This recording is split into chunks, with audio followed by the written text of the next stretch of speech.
Chapter 39. A View of the Malachite Puddle. It was Sunday evening. Everything was clean and spruced up. Even Mount Mashuk, overgrown with bushes and groves, seemed meticulously combed and exuded the scent of mountain vegetation. White pants of all kinds flashed across the miniature train platform, pants made of burlap, devil's skin, coarse linen, canvas and soft flannel. People strolled around in sandals and Apache shirts. Concessionaires in heavy, dirty boots, dusty trousers, hot vests, and sweltering jackets felt out of place. Among the variety of cheerful calico dresses flaunted by the resort girls, the station master's outfit was the brightest and most elegant.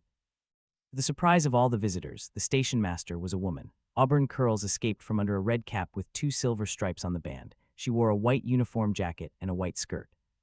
After admiring the station master, reading the freshly posted advertisement about the Columbus Theater's performances in Pyatigorsk, and drinking 2 5-kopek glasses of Narzan mineral water, the travelers entered the city on the train station Flower Garden tram line.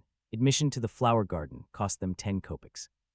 In the Flower Garden, there was a lot of music, a lot of cheerful people, and very few flowers. In a white bandstand, a symphony orchestra was playing the Mosquito Dance. Narzan was sold in the Lermontov Gallery. They sold Narzan from kiosks and by vendors roaming around. Nobody paid any attention to the 2 dirty diamond seekers. "Ah, Kisa," said Ostap, "we're strangers at this festival of life." The concessionaires spent their first night at the Narzan Spring. Only here in Pyatigorsk, as the Columbus Theater staged its marriage for the 3rd time before the astonished townspeople, did the partners realize the difficulty of the treasure hunt. Getting into the theater, as they had assumed, was impossible. Galkin, Palkin, Malkin, Chalkin, and Zalkind were sleeping backstage, their meager diet preventing them from staying in a hotel. So the days passed, and the friends exhausted themselves, sleeping near the site of Lermontov's duel and eking out a living by carrying the luggage of middle-class tourists. The 6th day, Ostap managed to make the acquaintance of a guy named Mechnikov, the mechanic in charge of the hydraulic press. By this time, Mechnikov, who was daily nursing his hangovers with Narzan from the spring due to lack of funds, had fallen into a terrible state and, according to Ostap's observations, was selling some items of theatrical props on the market. The final agreement was reached during the morning libations at the spring. The mechanic Mechnikov called Ostap sweetie and agreed. "Sure," he said, "it's always possible, sweetie. With pleasure, sweetie." Ostap immediately realized that the mechanic was a great expert. The contracting parties looked each other in the eye, hugged, patted each other on the back, and laughed politely. "Well," said Ostap, 10 rubles for the whole deal. "Sweetie," the mechanic was surprised, "you're making me angry. I'm a man tormented by Narzan." "How much do you want, then?" "Add some dough. After all, the property belongs to the state. I'm a tormented man." "All right, take 20, agreed. Well, I can see it in your eyes that you agree." Agreement is a product of the complete non-resistance of the parties. "He expresses himself well, the dog," Ostap whispered in Ippolit Matveevich's ear. "Learn from him." "When will you bring the chairs?" "Chairs for money." "That's possible," said Ostap without thinking. "Money up front," the mechanic declared. "Money in the morning, chairs in the evening, or money in the evening and chairs the next morning."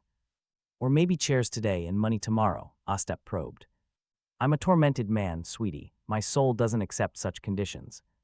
"But I," said Ostap, "will only receive the money by telegraph tomorrow." "And we'll talk," the stubborn mechanic concluded. "But for now, sweetie, have a good time at the spring, and I'm off. I have a lot of work with the press. Simbivich is grabbing me by the throat. I don't have the strength. And can you really live on Narzan alone?" And Mechnikov, magnificently illuminated by the sun, departed. Ostap looked sternly at Ippolit Matveevich. "Time we have," he said, "is the money we don't have. Kisa, we must make a career. 150,000 rubles and 0 kopecks lie before us. We only need 20 rubles to make the treasure ours. We mustn't be squeamish about any means. It's all or nothing. I choose all, even though he's clearly a Pole." Ostap thoughtfully walked around Ippolit Matveevich. "Take off your jacket, leader, quickly," he said unexpectedly. Ostap took the jacket from the surprised Ippolit Matveevich, threw it on the ground, and began to trample it with his dusty boots.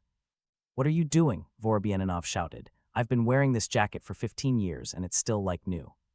"Don't worry, it won't be like new soon. Give me your hat. Now sprinkle your pants with dust and douse them with Narzan, quickly." In a few minutes, Ippolit Matveevich became disgustingly dirty. "Now you're ripe and have acquired the full opportunity to earn money through honest labor." "What am I supposed to do?" Vorobyaninov asked tearfully. "You know French, I hope." "Very poorly, within the limits of a high school course." You'll have to operate within those limits. Can you say the following phrase in French? "Gentlemen, I haven't eaten for 6 days." "Monsieur," Ippolit Matveevich began, stumbling. "Monsieur, Genie, what is it? Genie mange pas. 6, how is it? 1, 2, 3, 4, 5, 6, 6. jours, Sojini mange pas 6 jours. Well, your pronunciation is something else, Kisa, but what can you expect from a beggar? Of course, a beggar in European Russia speaks French worse than Millerand. Well, Kisulia, and to what extent do you know German? Why do I need all this? Ippolit Matveyevich exclaimed. Because, said Ostap weightily, you will now go to the flower garden, stand in the shade, and beg in French, German, and Russian, emphasizing that you are a former member of the State Duma from the cadet faction. All the net proceeds will go to the mechanic Mechnikov. Understood. Ippolit Matveyevich transformed instantly. His chest arched like the palace bridge in Leningrad, his eyes flashed fire, and thick smoke, as it seemed to Ostap, poured from his nostrils. His mustache slowly began to rise. Oh, said the great schemer, not at all frightened. Look at him, not a man, but some kind of hunchback. Never, Ippolit Matveyevich suddenly began to ventriloquize, never has Vorobyaninov extended his hand. Then you'll extend your legs, you old fool, Ostap shouted. You haven't extended your hand. I haven't. Do you like this freeloading? He's been living at my expense for 3 months. For 3 months I've been feeding him, watering him, and educating him, and this freeloader now stands in the 3rd position and declares that he— Enough, comrade. One of two things. Either you go to the flower garden right now and bring 10 rubles by evening, or I automatically exclude you from the ranks of the shareholder concessionaires. I'm counting to 5. Yes or no? 1. Yes, the leader mumbled. In that case, repeat the incantation. Monsieur Genie mange pas 6 jours, Jeben Simir bit et was Kopkanov dem Bruck Broad. Give something to a former deputy of the State Duma. Once more pitifully. Ippolit Matveyevich repeated it. Well, good, you have a talent for begging in grain since childhood. Go, meeting at the spring at midnight. This, keep in mind, is not for romance, but simply because they give more in the evening. And you, Ippolit Matveyevich asked, where will you go? Don't worry about me. I operate, as always, in the most difficult place. The friends parted ways. Ostap ran to a stationery shop, bought a receipt book there for his last dime, and sat on a stone pedestal for about an hour, renumbering the receipts and signing each one. First of all, system, he muttered, every public kopeck must be accounted for. The great schemer moved with a rifleman's stride along the mountain road, leading around Mount Mashuk to the site of Lermontov's duel with Martinov. Passing sanatoriums and rest homes, overtaken by buses and horse-drawn carriages, Ostap came to the failure. Small gallery carved into the rock led into a cone-shaped upwards failure. The gallery ended with a balcony, standing on which you could see at the bottom of the failure a small puddle of malachite-colored, foul-smelling liquid. This failure is considered a landmark of Pyatigorsk, and therefore a considerable number of excursions and individual tourists visit it during the day. Ostap immediately realized that the failure, for a person devoid of prejudice, could become a source of income. It's amazing, Ostap mused, how the city hasn't thought of charging a dime for admission to the failure. It seems to be the only place where the people of Pyatigorsk let tourists in without money. I will eliminate this shameful stain on the city's reputation. I will correct this annoying omission. And Ostap acted as his mind, healthy instinct, and the situation dictated. He stopped at the entrance to the failure, and waving a receipt book in his hands, occasionally shouted, I ticket citizens 10 kopecks, children and Red Army soldiers free, students 5 kopecks, non-union members 30 kopecks. Ostap was hitting the mark. The people of Pyatigorsk didn't go to the failure, and it wasn't difficult to extract 10 kopecks from a Soviet tourist for admission somewhere.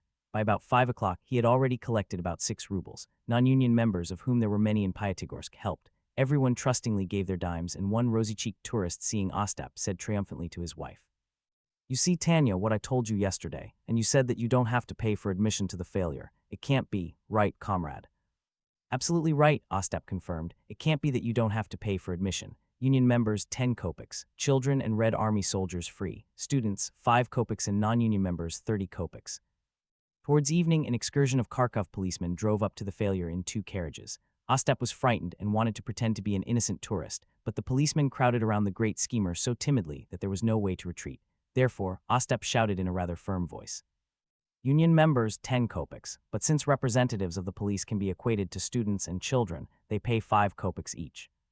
The policeman paid, delicately inquiring for what purpose the nickels were being collected. For the purpose of major repairs to the failure, Ostap replied boldly, so that it doesn't fail too much. While the great schemer was cleverly trading views of the Malachite Puddle, Ippolit Matveyevich, hunched over and wallowing in shame, stood under an acacia tree, and without looking at the strollers, chewed on the 3 phrases he had been given. Monsieur Genie mange, Jeben Simir bit, give something to a deputy of the State Duma. He didn't give little, but somehow not cheerfully. However, playing on the purely Parisian pronunciation of the word mange, and stirring souls with the plight of the former member of the State Duma, he managed to scrape together about 3 rubles in small change. Gravel crunched under the feet of the strollers. The orchestra played Strauss, Brahms, and Grieg with short breaks. The bright crowd, babbling, rolled past the old leader and returned back. The shadow of Lermontov invisibly hovered over the citizens, who were enjoying mazzoni on the veranda of the buffet. It smelled of cologne and Narzan gases. "Give something to a former member of the State Duma," the leader muttered. "Tell me, were you really a member of the State Duma?" came a voice over Ippolit Matveevich's ear. "And did you really go to the meetings? Ah, high class." Ippolit Matveevich raised his face and froze. Before him, jumping like a sparrow, was the plump Avvasalim Vladimirovich Iznurenkov. He had changed his brownish lod suit for a white jacket and gray trousers with a playful sparkle. He was unusually animated and sometimes jumped 5 inches off the ground. Iznurenkov did not recognize Ippolit Matveevich and continued to shower him with questions. "Tell me, did you really see Rudzienko? Was Purishkevich really bald? What a topic, high class." Continuing to spin around, Iznurenkov slipped 3 rubles to the bewildered leader and ran away. But for a long time his plump thighs flashed in the flower garden, and it almost rained down from the trees. Do not sing, beauty, in my presence the songs of sad Georgia. They remind me of another life in a distant shore. And in the morning she smiled again, high class."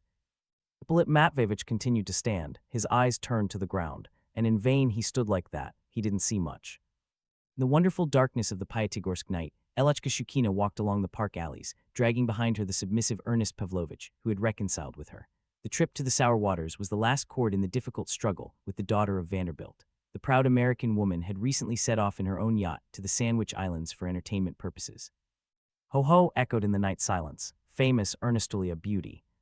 In the buffet, illuminated by many lamps, sat the blue thief Alchin with his wife Sashtin. Her cheeks were still adorned with Nicholas II sideburns. Alchin shyly ate shashlik in the Karsky style, washing it down with Kakeshin No. 2, and Sashtin, stroking her sideburns, waited for the ordered sturgeon. After the liquidation of the second house of Social Security, everything was sold, including even the cook's tool dinner cap and the slogan, "By chewing your food thoroughly, you help society." Alchin decided to relax and have fun. Fate itself protected this well-fed crook. He was going to go to the failure that day, but didn't have time. This saved him. Ostap would have milked no less than 30 rubles from the timid quartermaster. Ippolit Matveevich trudged to the spring only when the musicians were folding their music stands. The festive public was dispersing, and only couples in love were breathing heavily in the thin alleys of the flower garden. "How much did you collect?" Ostap asked when the hunched figure of the leader appeared at the spring. 7 rubles 29 kopecks, 3 rubles in paper money. The rest is copper and a little silver." "Wonderful for the first performance. The salary of a responsible worker. You move me, Kisa, but what idiot gave you 3 rubles, I'd like to know. Maybe you gave change." "Iznurenkov gave it." "Can't be Avvasalim. Look at that, a little ball. Where did he roll to? Did you talk to him?" He didn't recognize you." "He asked about the State Duma," he laughed. "You see, leader, it's not so bad to be a beggar, especially with a moderate education and a weak voice, and you were still balking, breaking the Lord Keeper of the Seal. Well, Kisachka and I didn't waste my time. 15 rubles like 1 kopeck, in total enough."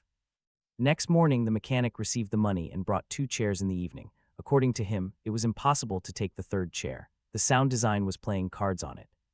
For greater security of the autopsy, the friends climbed almost to the very top of Mount Mashuk. Below, Pyatigorsk shone with strong, immovable lights. Lower than Pyatigorsk, poor lights marked the village of Goryashevitskaya. On the horizon, Kislovodsk poked out from behind the mountain with 2 parallel dotted lines. Ostap looked at the starry sky and took out the already familiar pliers from his pocket.